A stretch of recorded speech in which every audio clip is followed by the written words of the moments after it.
Hi, welcome everyone. I think we'll go ahead and get started here. It's a wonderful turnout. We're very excited to have 3 artists with us here tonight to talk about Just Between Us. We've got Tom Hall, Lissa Hunter, and Thaddeus Hołownia, all the way from New Brunswick.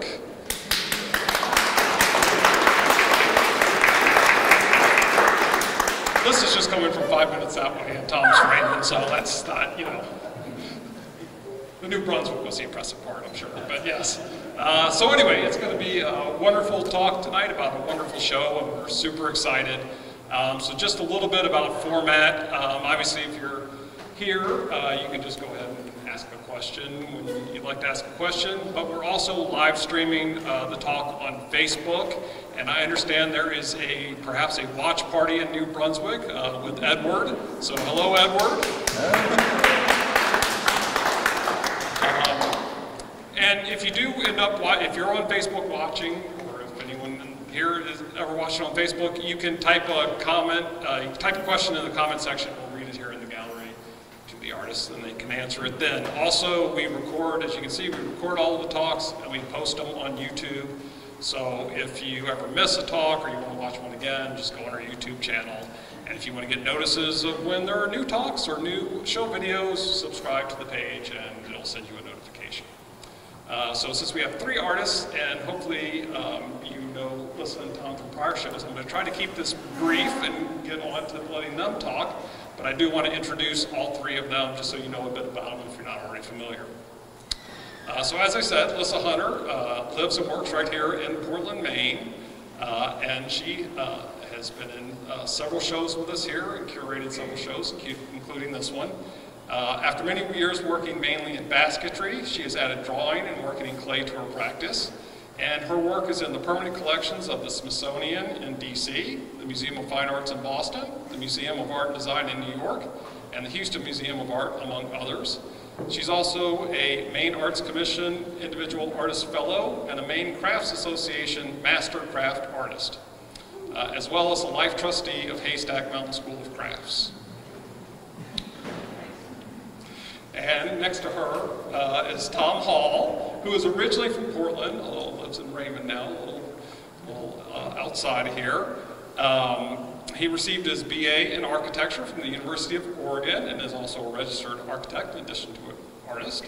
And hopefully you've seen his work here before over at our other gallery, Green Hut, or perhaps in shows at ICA at Mecca, the University of Maine, and the Portland Museum of Art. His work is also in numerous public and private collections, including the Portland Museum of Art, the Farnsworth Museum of Art, the Maine Historical Museum, Bowdoin College's Museum of Art, and also at the Boston Globe and Prudential Life Insurance in Boston. A person who you may not know yet, but we'll get to know tonight, is Thaddeus Hołownia, who's directly to my left.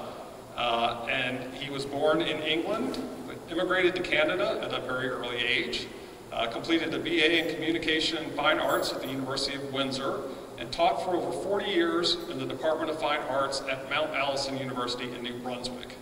He is a Fellow of the Royal Society of Canada, a Fulbright Fellow, and elected member of the Royal Canadian Academy of Arts. He has twice received the Paul Poiret Medal from Mount Allison University, in recognition of excellence in teaching, creative activity, research, and community service, as well as receiving the Lieutenant Governor's Award for High Achievement in the Visual Arts from Arts NB and the Order of New Brunswick. And so I am now going to turn it over to Lissa to tell us a bit about how this show all came together. Thanks, John.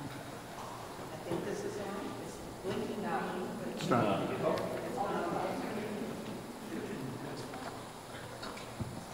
It's on now? Yes. Excellent, thank you. This show came about because I was thinking about objects. And I was thinking about objects in the context of our lives today, that we have, my husband and I are trying to deal with all the objects we still have with us from the last 60 years.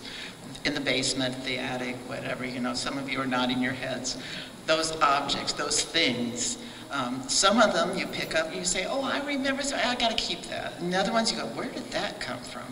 But that idea that those things are in our lives, I think is rather potent. And the fact that I make things as opposed to images of things was a part of this. And so I thought, how do we look at objects in terms of rituals, value, personal objects? You know, what is that about? And then I thought, but I don't want to have a show with just other people who make objects. Because when you make a painting, you've made an object. A painting is an object. So that was the beginning of this. And after that, I asked Tom if he might be in the show, and he was saying, I don't do still lifes. And I said, well, I'm not asking you to do a still life. I'm asking you to think about objects. I had seen Thaddeus's work. I met him several years ago through a common friend of ours, Edward Legere, who is in New Brunswick, and some of you may have met him over the years. And he's a photographer. And photographs I've always thought of as being records of objects, because they almost always are of people or places or things or whatever. So there was an objectness about that. And I had seen these pieces, these feather pieces, and just thought they were magnificent, both as art objects and because I love birds and because I love the notion of looking closely at things, really looking at these objects in our lives. So I talked with him, and he said, yes, I want to do the show. Let's do it. Talked to Tom, a little more reluctant. Finally, we came around to this idea of all of us make objects, and all of us put these works up on a wall, and we invite people to come to look at them. My contention, and I know this is a contentious contention, is that we make objects, but they are not art until somebody sees them, until somebody looks at them and says, or I love that, or that reminds me of, or whatever it is that response is. That's where the art happens, between the object and the person looking at it. And it's individual. All of you would have different responses to different works of art. And so that became kind of the idea of three different mediums, very different mediums, one with a technical kind of aspect to it and yet a very human, spiritual quality to it. One, a real craft, I think of painting as a craft, but with a different kind of history. And then what I do, which I'm not quite sure I can categorize, but is very craft material based. Three very different ways of looking at making objects for people to look at. And that's how the show came about. So when we got to 3 people, I thought, oh, that's pretty good. So in a way, I curated the show in that I invited these lovely gentlemen to join me in the show, but I didn't choose the objects, the work that they are showing. They did that. So it's really more of a collaboration than a real curatorial event. Okay, tell us about how hard this was for you.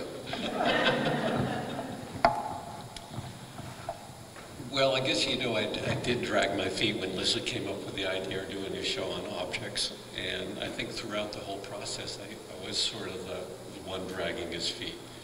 And she was like calming me down, calming me down. And Lissa has an intellectual way of entering into the work, whereas my approach to the work is less intellectual, it's more intuitive, nonverbal. And for the longest time throughout it took about 8 months to do the work here for me. And I found it a hindrance to have a subject matter that I had, a target that I had to go for. And I tried still lifes. They were okay, but they went out the door. And then I tried a number of, I actually did some drawings of people, which I've done many times, and am quite competent at, but it just wasn't my thing. And so I started thinking, how does my work fit into this? And I was being introduced to Thaddeus's work, and it was just so astounding. And what you don't see here of Thaddeus's work is his tremendous landscape photographs. And so I had this impression that he was going to bring his landscape work to the show, and I just thought, oh my word, I'm going to have to up my game here, which is good for a group show, because you realize the people who are included sort of, oh, sorry. So I had to up my game a little bit, and I appreciated that. slowly, I guess, I understood that whatever I was doing, I mean, objects is a tough thing to define. And, well, I suppose, but in the end, I just sort of do what you do and do the best thing you can do. And I knew I had colleagues here that were up here, and so I had to be up here too. So. Sometimes the struggle is the object of something like this. It's very easy. We're older artists, I may say. You probably noticed that. We've been doing what we do for a long time, and at some point it's easier to kind of keep doing that than it is to say, what else can I do? What is over there? And for some of us, for me, a lot of times it's materials that make that happen, because I really enjoy seeing what materials will do for me. Sometimes it's looking at the notion of a dark palette as opposed to a light palette. It doesn't sound like a big deal, but it's a big deal when you've always done dark work to do light work. I'm thrilled to see what you've done for this show. Well, I think that's why I sort of gravitated towards the barns, and the barns were a subject matter that I had done when I was a young painter, and I was painting in Boston in Somerville, Mass, and people loved them, but at the same time you move beyond them, and they're much too close to my architectural background, and so that wanted me to push that away and be much more of a pure landscape. But here they are, the barns are back. They are back. They still have that dark, spooky quality, if you'll forgive my saying so. And Thaddeus, your work has been, how long have you been doing photography as a thing? As a thing. Well, I'm actually celebrating my 50th year this year of working with view cameras. And when I started with view cameras, they were not in vogue. And it seems that it's all gone full circle now. And everywhere I turn, there's someone who's reinventing an alternate process, as they're called now. So that's interesting. Where did you find your first view cameras? Oh dear. The first few view cameras that I bought were bought at antique shops in Toronto and New York, and it's kind of funny because none of the bird eggs are made with a view camera, but this work is a kind of a sidebar to what most people know me by, and there are some books in the gallery here, some are of my landscape work, which is something that I'm much more recognized for. But it's great it's an honor to be in the presence of two amazing artists, and I feel very much at home in Portland because of you two, and because of Cove Street Gallery and the people who welcomed me here.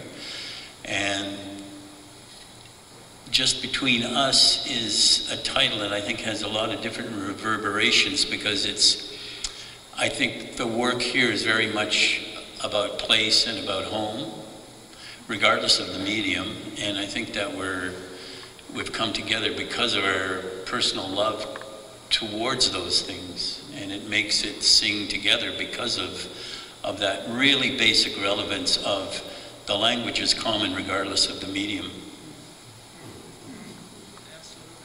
Yeah, I hadn't even thought of that. See, that's why we do these things, so we hear that kind of thing.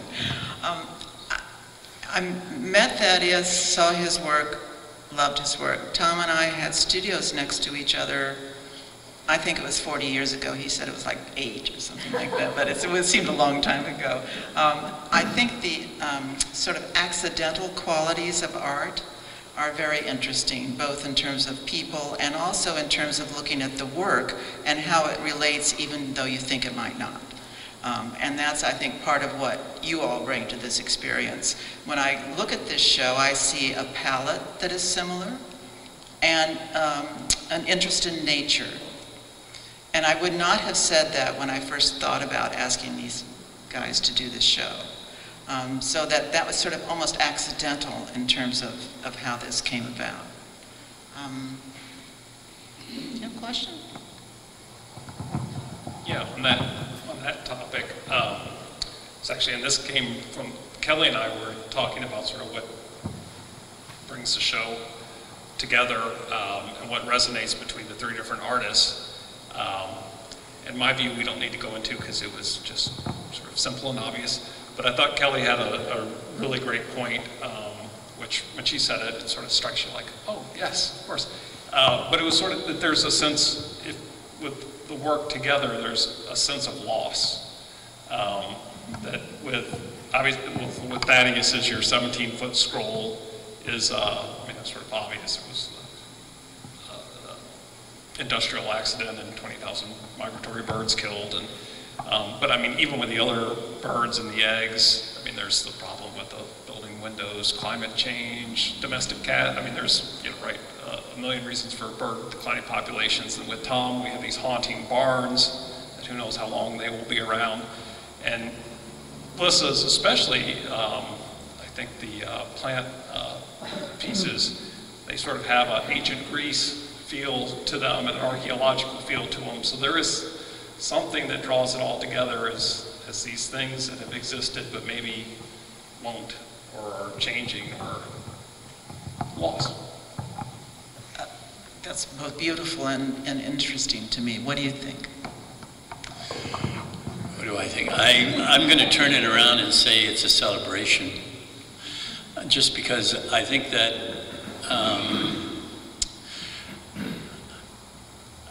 I think there's a role of artists who take on subject matter to draw attention to a subject matter that then offers the viewer, and I think this ties right in with your initial premise, that everyone here comes with their own life history that enriches whatever you look at. And for me, it's, well, for me, all of the bird work is related to a loss of my partner, but it's also in celebration of our life together and the work that she put together in building an ornithological collection. And the idea of dealing with things, whether they're beautiful, as Of a Feather work is, or Icarus falling a bird's scroll, which counterpoints the death of 10,000 songbirds in an industrial accident. They're all reminders of the fragility of life. How do you feel about loss? Well, it's interesting that a couple of the paintings here, three of the paintings of the barns, were actually reconstructions of, my family used to have a camp up in Moosehead Lake, and so we'd travel the 4.5 hours, 6, 8, 10 times a year. And up along the Kennebec River in Skowhegan, there's just a tremendous number of beautiful old farms along the river. And so some of these paintings are a recollection of these barns that I went by as a kid. And nowadays, one of them is just the barn is left and the house is gone. And the other one is just sort of a mound of remainder of a barn and farm. And so, and I've been sketching these over the years, and so this is sort of a reconstruction for me of these buildings, and so it feels like it's bringing them back to life, remembering them, celebrating them. As a young man, I grew up in southwestern Maine, which was fortunate at the time to have just a pleasant mountain area, Bridgeton, tremendous number of old barns, old farms. And so they just became part of me. And so when I became a painter, it just seemed to be the obvious sort of choice of subject matter. And so it's nice to sort of feel like bringing these barns back to life, which I like. Yeah, I think that's an interesting notion that both loss and celebration can exist together in one's mind and also in the work that's done. I look a lot at my own personal life in terms of, and I try not desperately not to be confessional or didactic or anything, but what I know best is my history of friendships or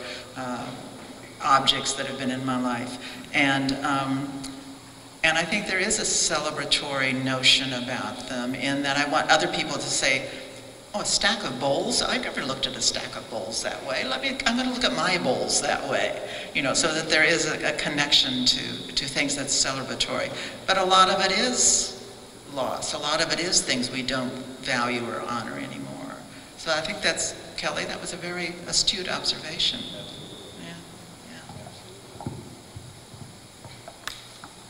And you talked about this a little bit before, both these points, but I was hoping you could connect them a bit more because I found it interesting in the statement you wrote about the show. So one, the title, Just Between Us, and then in relation to the statement you wrote, the show about the creation of art and the interplay between the maker and the viewer. And so I was hoping you could talk a bit about again, it's another sort of the celebration-loss dichotomy where, you know, the viewer is going to bring their own experiences and their own view of things to the piece and have their own take on what it is, what it means, and how it resonates with them. But on the other hand, also in the statement you talked about, like sort of the connection, and the connection it makes between the maker and the viewer and between all of us as we sit here in the show. And so I was hoping you could talk a bit more about that, both the title and what the title means, and also sort of this dichotomy of how it's different for each of us, but yet connects us all. You don't want much, do you, John? That's the title is about just between us, meaning us and you. That experience, that personal experience is just between us. It's just between this object and you looking at it.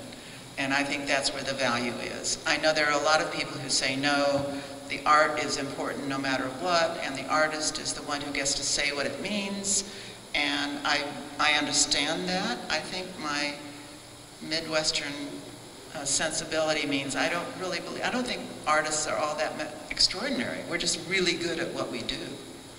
But I think, you know, parents who are really good at what they do, or bakers who are really good at what they do, or plumbers, God bless them, who are really good at what they do. I think there's that sense of value and accomplishment and work ethic that's true for all of us. So I'm stuck with that. I think the value comes in when somebody else sees the work.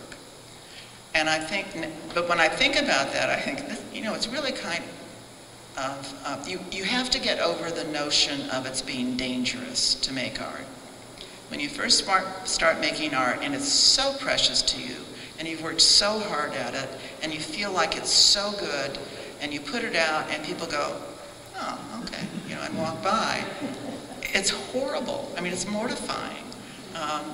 And then you do it again and again and again, and some people stop doing it and others keep doing it. So there's a kind of, what do you think? Does that ring true? Well, sure. I mean, probably being an artist is the hardest job in the world because you have to answer to yourself at all times. And then when you push things out the door and they go into the public domain, then everyone has an opinion. And that's fine. These are all questions I never think about. But I think everyone approaches their work in an individual way, and some of us are luckier than others to move forward and get the work out where it can really take on that other level. And I think the title, Just Between Us, has so many levels to it. And when you presented that to me, I just reflected on some of the work that I've made and how it was either just between myself and someone else, or I recognized something in someone else's work, and so then it became between us. And I thought it was great. The most recent work that I have in this exhibition is the work that explores bird nests. But it doesn't just explore bird nests, it actually fell completely into the idea of the title, because it was, those nests were collected by a postman. The postman is a very celebrated ornithologist in Nova Scotia who's observed thousands of nesting birds during his lifetime as a career postman. And he not only collected the nests after nesting season, but he also kept meticulous notes on index cards of his observations. And so this gentleman whose occupation was not necessarily recognized as an ornithologist was in fact one of the most important ornithologists in Nova Scotia and probably in the country. His notes, when I saw them, because he collected probably 25 nests for the ornithology lab at the university,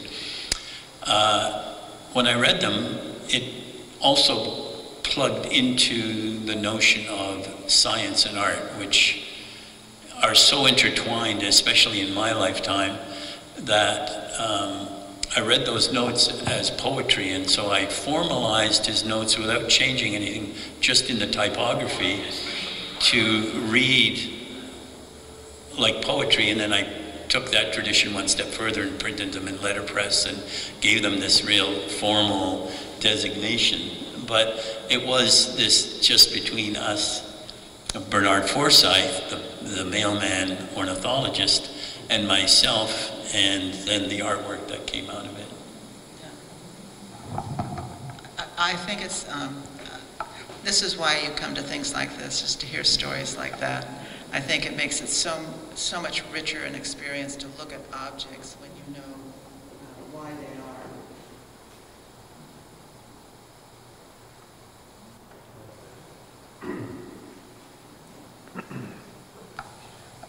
I can just yell. Is that better? Is that good?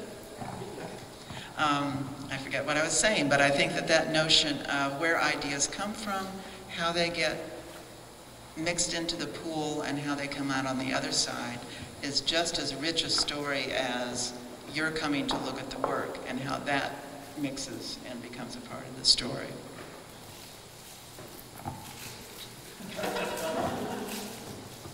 So just between us, I remember years ago, I had a studio in Somerville, Mass, and we always had the open studios, the annual open studios, and I remember sort of a wonderful sort of awakening. It actually happened a couple of times where a person would buy a painting, and I hadn't signed it on the back yet, and I'm always very conscious of the subject matter, and as a landscape painter, you always want to be specific about the landscape. So I always want to be specific about the landscape. But I remember selling a number of paintings, and the clients would say, oh, we don't need to know where it is, because that location is my memory. And I remember an elderly lady buying a piece and saying, no, I don't want to know where it is, because that is my back lawn that I grew up on. And so that's it just let me know that people bring their own stories to the work. And my story is just one of a million. And so, and I don't think the artist's story takes precedence. It is the viewer's story that takes precedence, I think. And another thing about just between us, it's as compared to a group show where you have 10, 12, 14 people.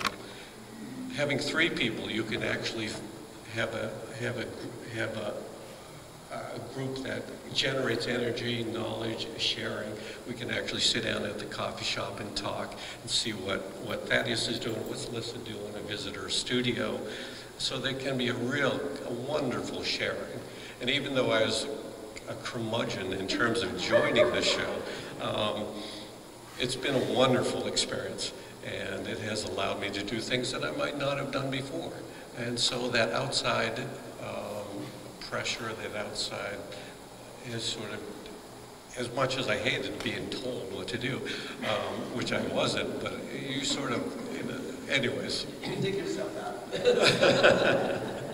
So I can't remember what the third one was that I was going to mention about just between us, but it's been such a wonderful experience and taking me places that I haven't been.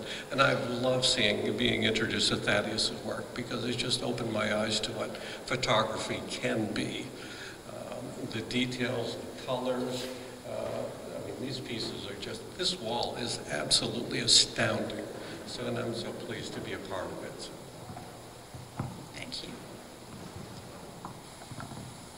I think, yep, there we go. Got this one working again, more or less. So I have more questions that I could ask, but I wanted to open up the questions in case anybody wants to ask questions, so it's not just me finding out what I want to know, because I could ask them some other time too. Anyone? Yep, Carol.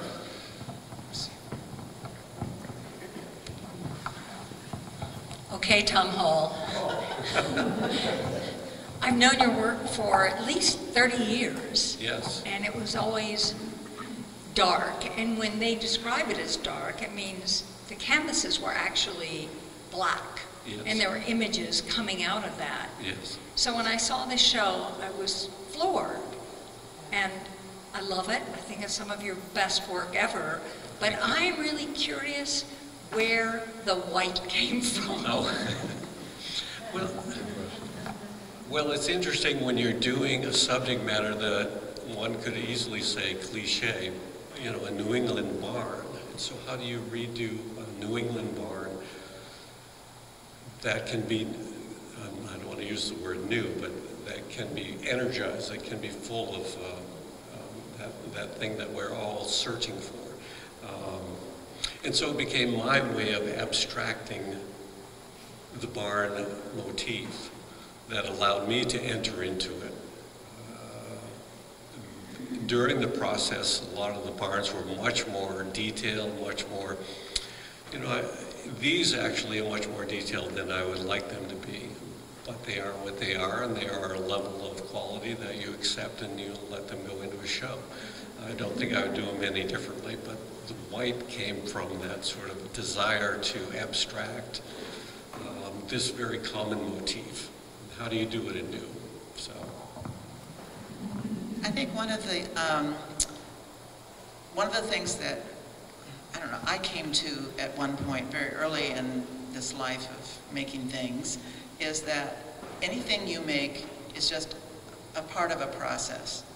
That if you're really lucky, you're set on a path of a process of making art, of seeing the world in a certain way, and of taking that information in and having a certain set of skills and materials that you know how to work with and being able to comment on that viewpoint of the world, whether it is a rock or war or whatever it is, in a way that only you can do.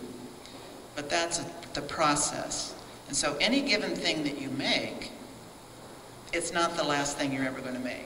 It's not the thing that you're born to make. It is a part of that process.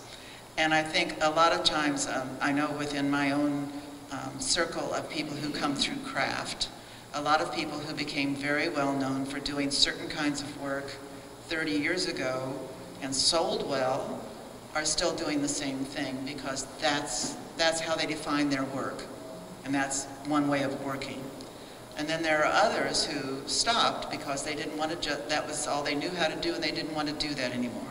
And then there are people who go on and make other kinds of things that very much draw on that early work.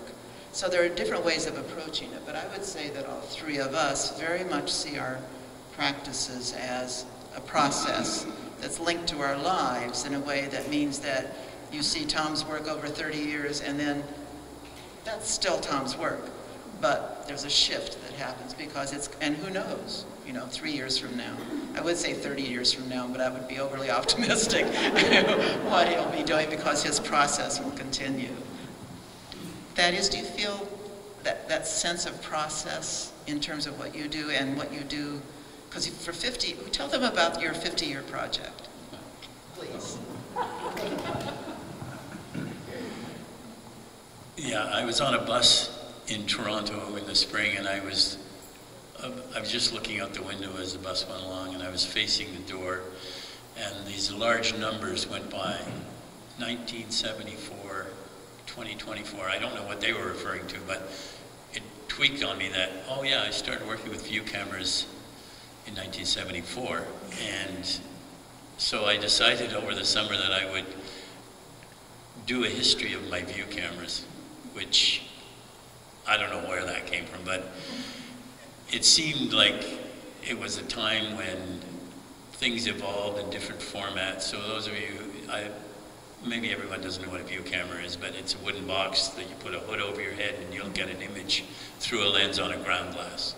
And then you put a film holder in that is the light sensitive material that exposes. So whatever the size of the glass is the size of the negative. So I discovered that over the course of 50 years I had used 10 different formats of negatives. The smallest being 4x5, which is fairly traditional and is still in use by commercial studios, I think, up as large as 12 by 20 inch, which was very heroic, and I didn't do that for very long. But I settled on a 7 by 17 inch camera, and so most of my landscape work, which is reflected in the books, which are that same shape, because I've always felt determined to reproduce the photographs in my books, my collaborative books with writers, the same size as the negative. So the books are 9 by 20 inches in size. But so I've created a 50 print portfolio, and it doesn't follow the years sequentially because I'm not that anal about things. So, but it does cover the 50 years, the 10 formats, and it's made up of images that haven't been shown or celebrated or published to any great extent. And then I decided I would write the history of the cameras, because that in itself is an interesting story of the people that I've met. And that's, I think, an element that's missing in today's world in terms of people buying things, especially specialty things. You go online, you can buy anything today, but you don't know the people who have a history with them. And so my cameras came from antique shops or from a very famous used camera store in New York called Lens and Repro, where the people had a tradition of sharing their history and their knowledge with the public that were there to purchase things. So that in a nutshell is a project that I've been involved in. And I mean, that's an evolutionary thing that comes, as all our work comes from somewhere, but it's not always recognizable as to where that notion came from. You are pushing paper around in your studio, and you fall into something that then takes you somewhere.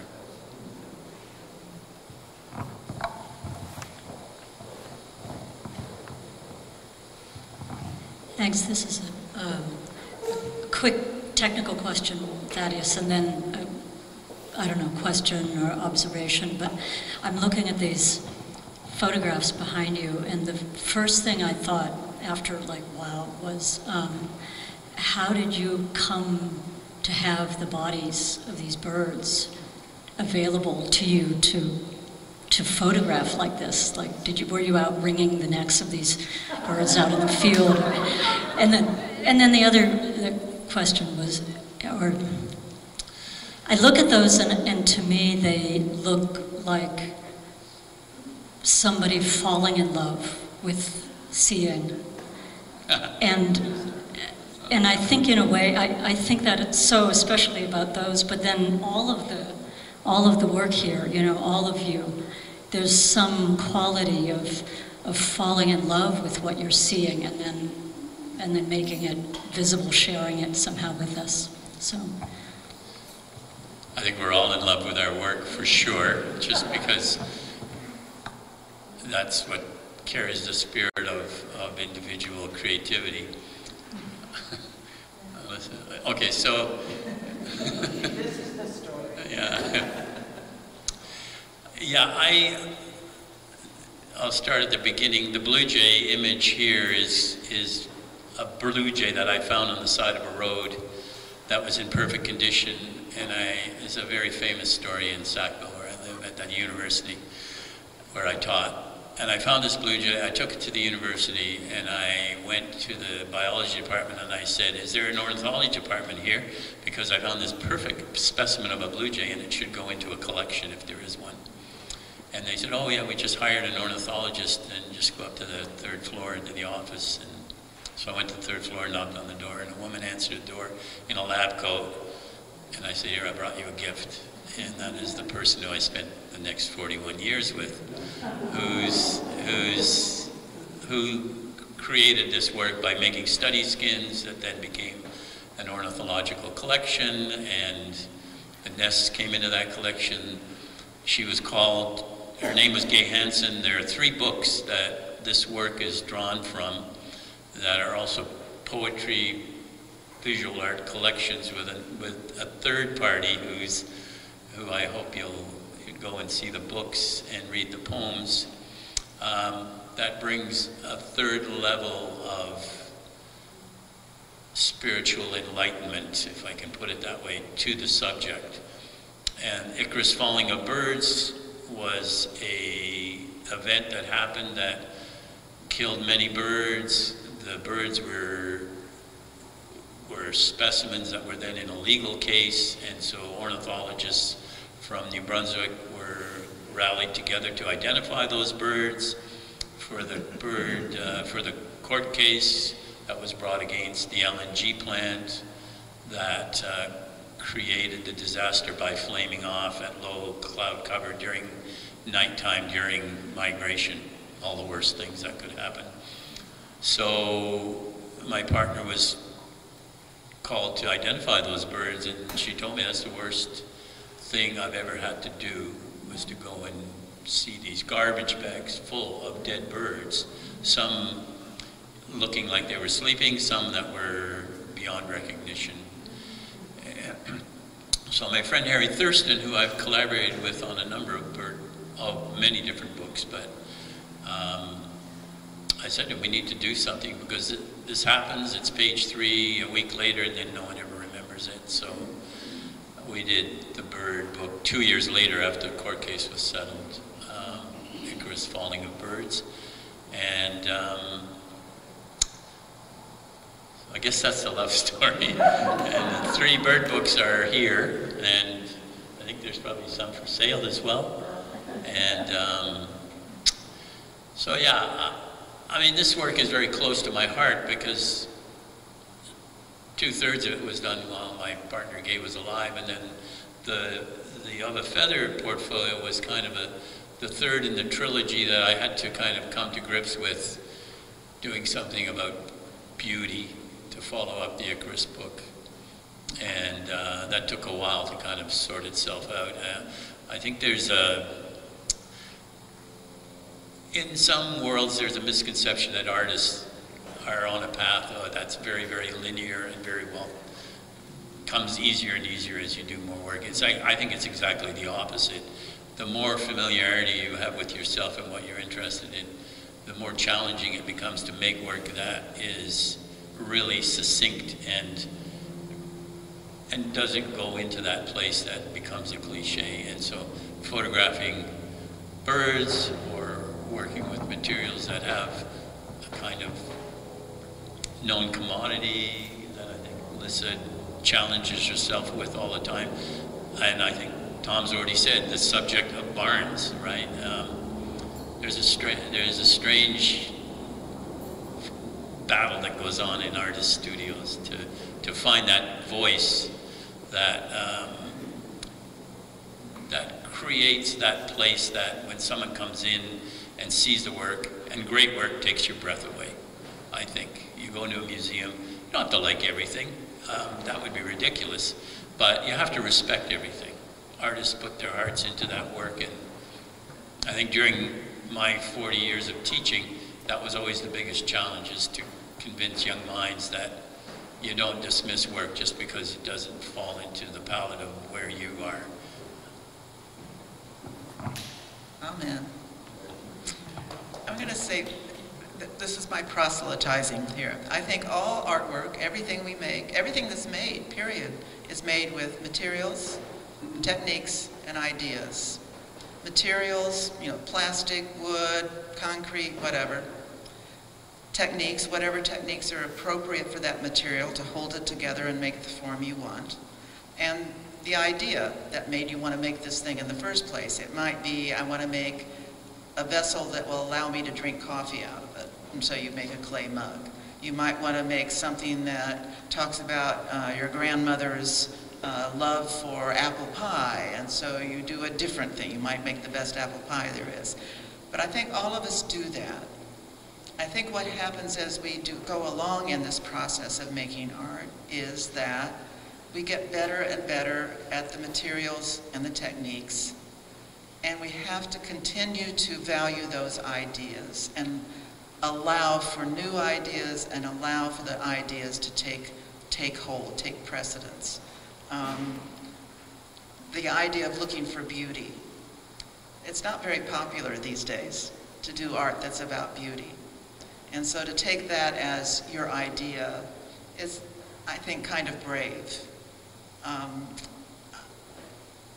But when looking at art, you might think about, okay, what are the materials here? What is the technique? And what idea is it talking about? And then enter into what the ideas mean to you.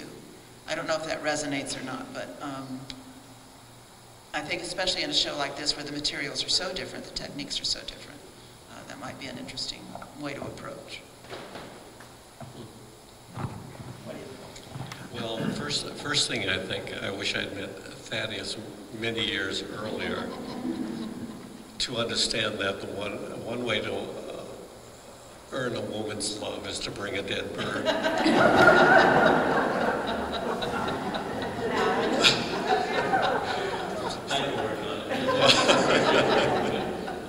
So these are the conversations that we've had, the times that we get together, and it's so wonderful, it's so energizing. And then we disperse back to our studios and do our thing. And I love Lissa's notion about working with things that we're familiar with in the studio, but there's always something new. There's a new, for me anyways, as a painter, there's a new kind of canvas, my brother's a house painter, and every so often he calls and says, Tom, I have all these half-used gallons of paint, and they're going to the recycling. Come on down and check them out. So I go down and there's just all these colors that I would never use or buy, but suddenly they're free, so they go back to the studio. And one color can provoke a whole body of work, similar to the Blue Barns. And so it can take this very, very simple thing. It could be a medium, it could be an insight from a visit from a friend or conversations, but you always think that, well, when you approach the idea of being part of a show and creating a body of work, obviously there's some walls there, there's some intimidation, there's like, oh God, I gotta bang my head on the wall. Because you do want to present something that's new and energized, and you just want to revisit the past. So you're looking for these things. And so having these two sort of talking amongst themselves are very provocative, and I love that, because as an artist you spend too much time alone in the studio, and that can be tremendously wonderful and can produce a lot of work, but at the same time, that sort of little snippets from the outside, you've got to listen and hear those.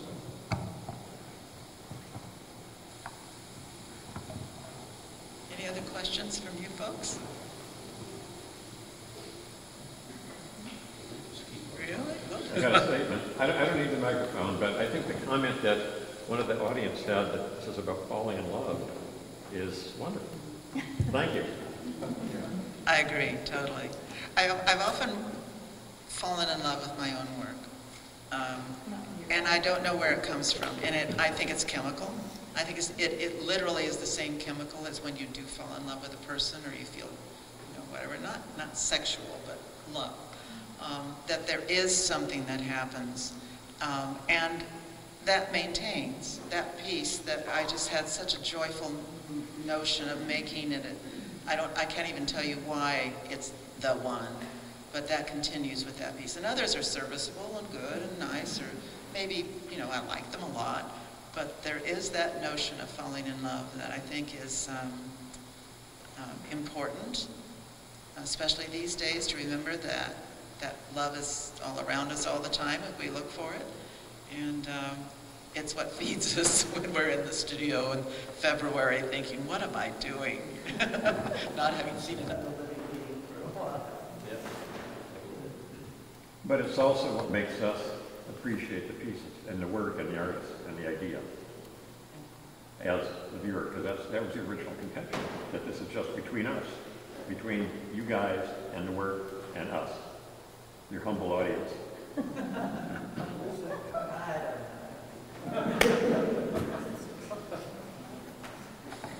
Well, I do want to ask one more question, since we haven't talked about this one particular body of work in the show. And Tom, when you were talking about sort of painting barns and being in New England and sort of the challenge of painting barns, well, you didn't mention Katahdin. And being a Maine artist and painting Katahdin is a whole other level. And so can you talk a bit about Katahdin and that as a subject matter? Well, Marston Hartley is a wonderful story, and of course he was being associated with the New York art world with Stieglitz, and there was a certain time, I don't know if it was the 30s or 40s or whatever, that there was a movement back to expressing America, American values, American landscapes, and so Hartley was realizing that he was a Lewiston boy, and why not come back to Maine and be the painter of Maine? I guess that's the term he used. And when I look at Katahdin, I see Hartley, which is a wonderful thing. And I think he would be proud of that, absolutely. And I've only been to Katahdin once, but it is a landscape that it's just, I was up there for a week and just spent that whole week sketching on Katahdin Lake. And it is, when I work, all the work comes from pastel sketches done on site. And they're just little tiny pastels and they're 15-minute sketches. But that 15-minute sketch can last for 30 years and generate 20 paintings. As I begin to change, I can look at this piece that I sketched that I'd done 10 years ago, and it still can have a vibrancy, but I can bring that 10 years extra into it and do it. So I love that challenge. I love that challenge of doing a Maine icon, and I know a lot of people say, oh, you're painting the lighthouse, oh, you're painting a barn, oh, you're painting a goddamn Katahdin. But at the same time, it's our charge to make it anew, to re-excite the viewers, to let them know that there's endless variations, and it's up to the artist to bring it. So. Yeah, I think that's important, an important notion of choosing what you paint, what you make, what you want to say. That if you just choose the latest thing because it's the hot topic or whatever, which I'm afraid happens an awful lot in art education programs these days, that people are not allowed to really look for their own kinds of important things. That's something to look at. That's when you look at art. When I see somebody's work, I think, why did they decide to do that? And try to think about that, because sometimes it's because, you know, that's their aunt said, I like this, and so they did it for their aunt. Or sometimes it's because it's something they think it's overlooked in the world, or whatever it is. But Thaddeus, one of your first books that was so important was the car book, the headlighting. How did you decide to do that? I wanted to ask these questions forever. Right. It's the odd, yeah, it's the odd man out, because it's nothing like what, and it's the first body of work I ever made. It is essentially photographs of people standing beside their cars. Do you have that book here? I don't have it. Yeah. I was out of university, I went to the University of Windsor, so I spent a lot of time in Windsor and Detroit. It was at the height of the car business booming in the 70s. And I acquired, on loan actually, an 8 by 20 inch format view camera. So it took an 8 by 20 inch negative. I couldn't afford film, so I cut sheets of paper in half, 16 by 20 inch sheets of paper in half, and used paper negatives. And the camera did not have a shutter on it, it had a lens cap. So all of these things fell into place. That camera was referred to as, a little history lesson here, as a banquet camera. In the 1920s and 30s, an occupation of some photographers was to make photographs at banquets, largely in hotels. And the photographers would live in a hotel and have a darkroom there. The banquet would be a very formal event.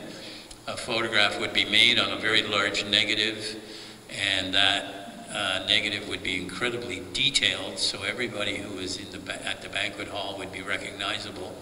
The photographer would go upstairs, develop the film, make a contact proof, same size as the negative, bring it back downstairs as the people were filing out, and they would order the prints. And so it was very lucrative.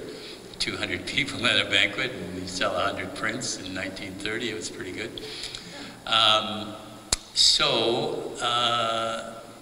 I had this camera, I had the format, I had car culture on my mind, so I made this suite of portraits of people with their cars. It's actually the most popular body of work I think that I've ever made. Wherever it gets shown, it doesn't matter what the age group is of people looking at it, because here's a perfect, again, kids come to it because it's nostalgic. Older people come to it because they remember when they had the 57 Chev, and so on and so forth. And it's a slice of life. I made them, the photographs, from 1974 to 1977. And my daughter, who studied textile conservation at FIT, says, well, it's a time capsule of what people were wearing in those days. But it's the only portrait project I ever took on and did. So. Okay.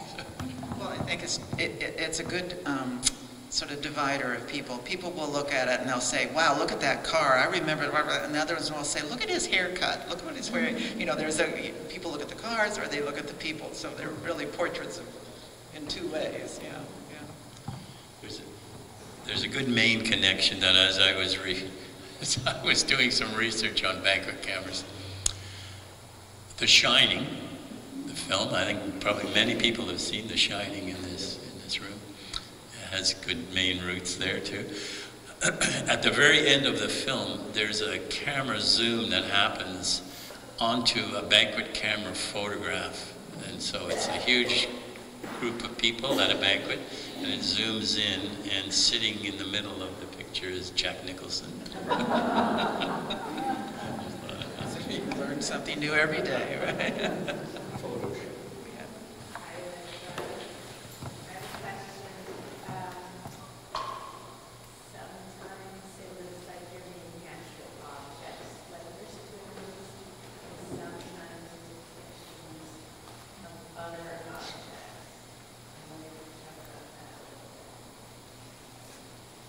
Could you repeat the question?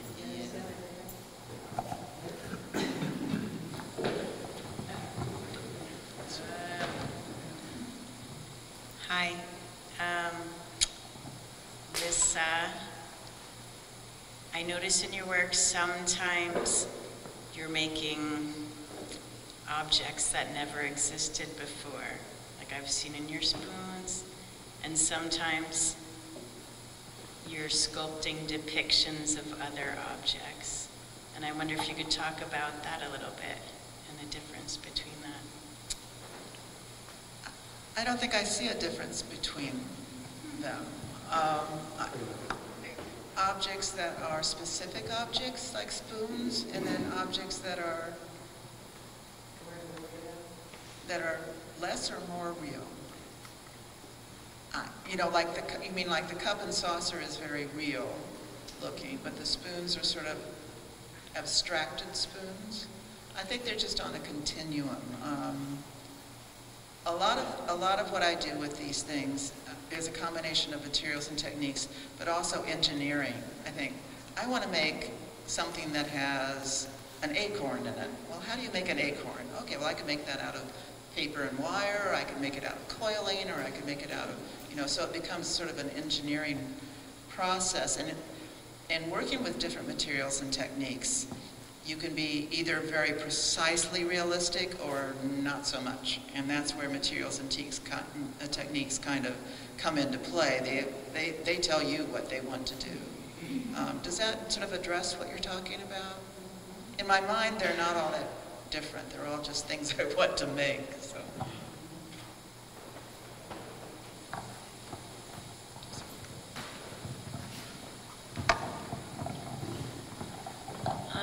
Just a small comment. When Tom was talking about Katahdin, I was thinking the word evocative, not just for Tom's work, but I remember the first time I went to Monhegan and saw the headlands, and I thought, Rockwell Kent is real, it's right here. So I think evocative for the artist and evocative for the viewer, and certainly the work that you've shown here, that is Lissa's, that word kind of describes it for me. So I just want to put that out there. Thank you. The word is? Evocative. Evocative, specifically in regards to Katahdin. Well, all of what you're saying is evocative of something. Yeah. I'm not sure where to take that. It's a compliment. Yeah. Well, thank you, Jim. One thing you find at reaching a certain age that you have less ability to hear, and so we have to adjust to that. So I didn't hear all that you said, Jean, but. I think what I meant was when I went to Monhegan, I saw the headlands, and you see the pictures so often, and then here it is for real, and it reminded me when you're Thank you. And I looked at those feathers and Lissa's work. Yep. It's just so evocative, it just calls an emotion up. So it's like, what's real, what's not, there it is in front of you.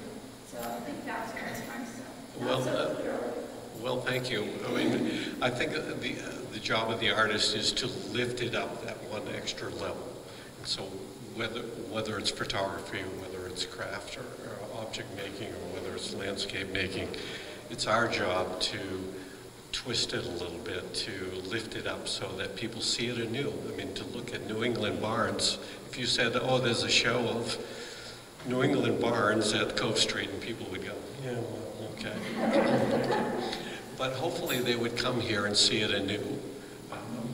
And I know certainly I spent parts of, went out to Monhegan 4 years in a row and went out there for 2 weeks at a time. And every bit of those 2 weeks was work. I had my pad of pastels, and I would go out in the morning, I'd come back for lunch, I'd go out in the afternoon for an hour and a half, I'd come back for a nap, and then I'd go out at sunset. And this was for every single day. I mean, you're trying to find that sense of wonder that is Monhegan Island. And hopefully you have the talent to bring it to bear and to lift it up to that level. And so that's wonderful that you would say that. I know that I see trees, a row of trees, differently now because of Tom's paintings, drawings, because he does so often a row of trees, and there's that little white space between each of the trunks. And now when I see that, it's like, oh, those are Tom's trees. You know, so I think a lot of times the things you take from looking at art are those, might seem to be kind of silly little things that make something look familiar to you that you've never seen before because you've seen it in the artwork. And that's pretty swell.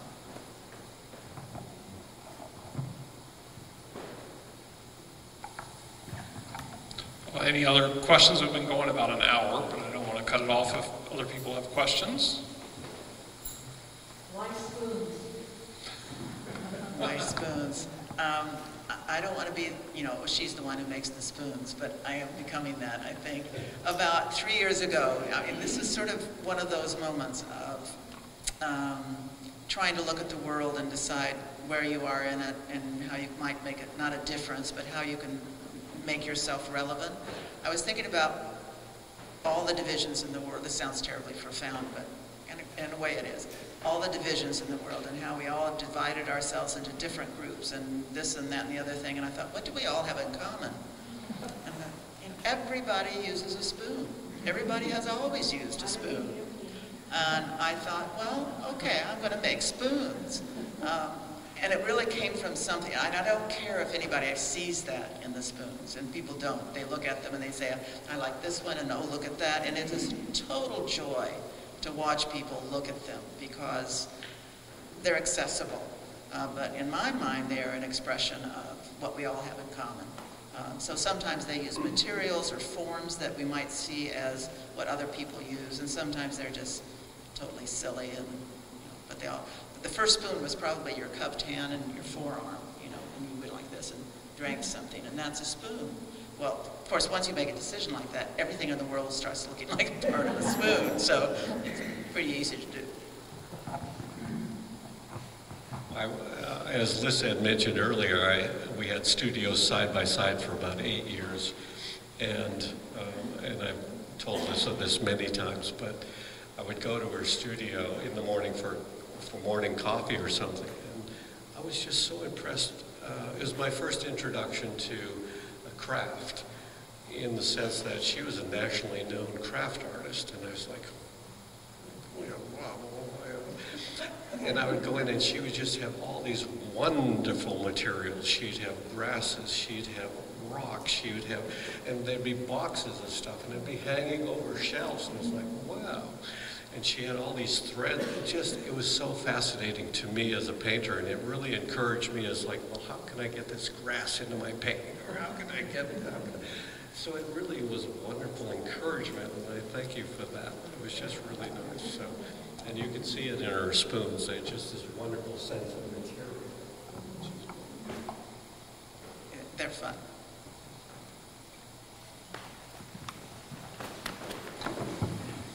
John's getting his steps in tonight. Hi. I guess two things. One, you were talking about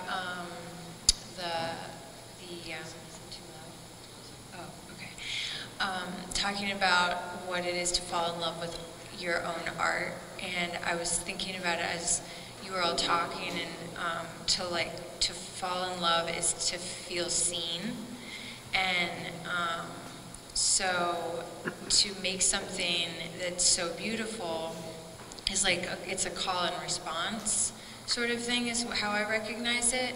And Lissa, you had mentioned that people don't want to do art about beauty anymore.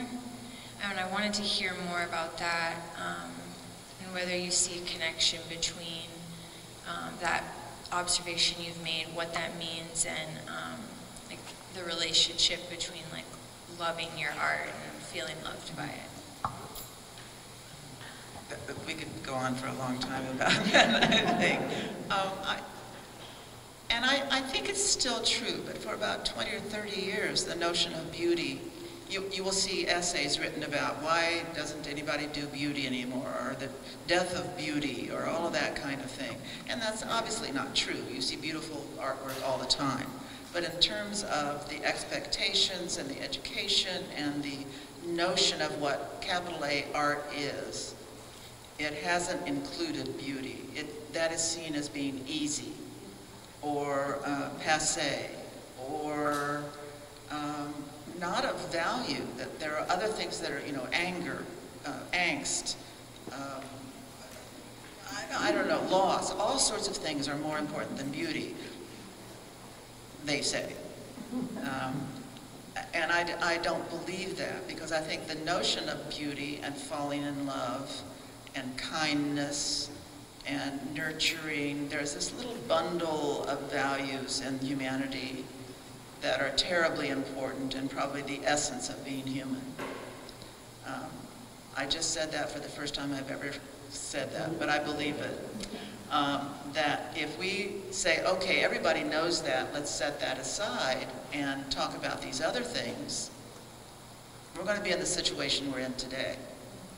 That I think that the idea of grabbing hold of the idea of what's good about human beings is essential and important. I don't do what I do because of that.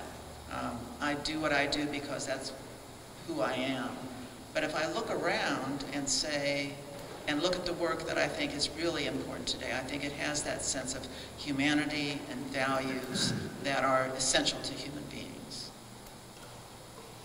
Yes. Yes? Thank you, Jamie. Does that answer what you were, yeah? And I think falling in love is wonderfully human. So it goes in that little package. I'll talk. No, I remember that maybe 2 years, maybe 3 years ago, maybe during COVID, the end of COVID, that Portland Museum of Art had a show,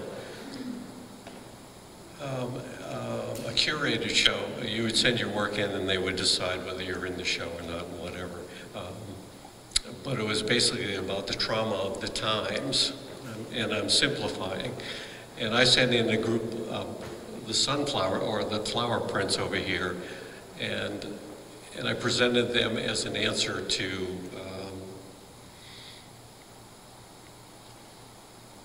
an alternative answer to what they were looking for, and then I was presenting it strictly as something that was beautiful, and that beauty was the answer, and the beauty was the reason for making art. And of course I didn't get into the show, but that's another thing.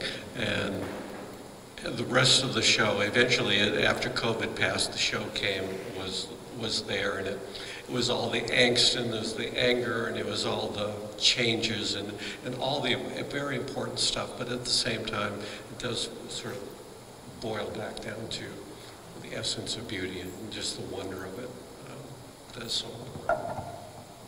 I think Tom and I have been rejected from more Portland Museum of Art biennials than any other two artists you know. At some point, we just stopped applying, I think, but that's a whole other issue. What do you have to say about beauty and love? Embrace it wherever you find it. Yeah.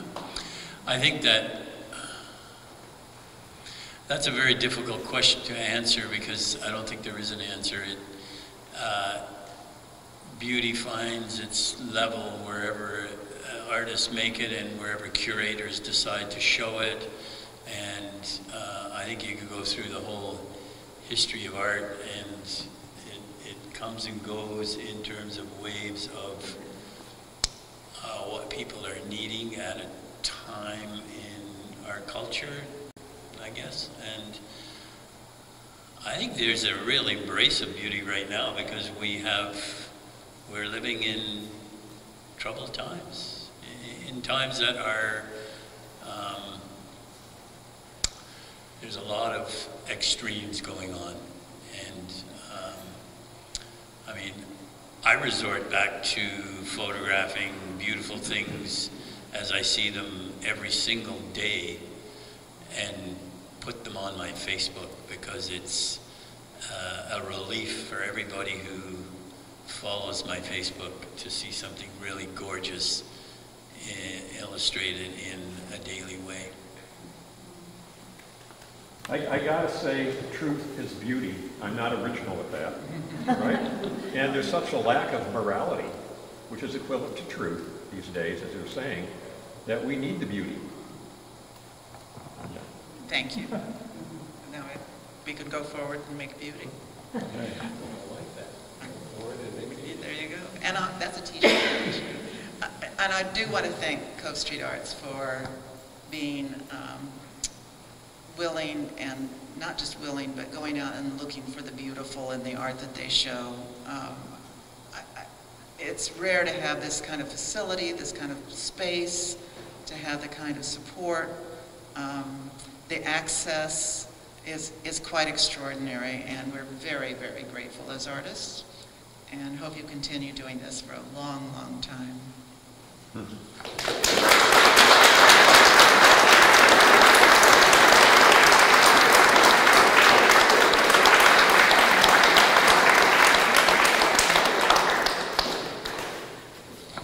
Thank you three, and get back to making beauty. Thank you. Thank you for coming. I really appreciate it.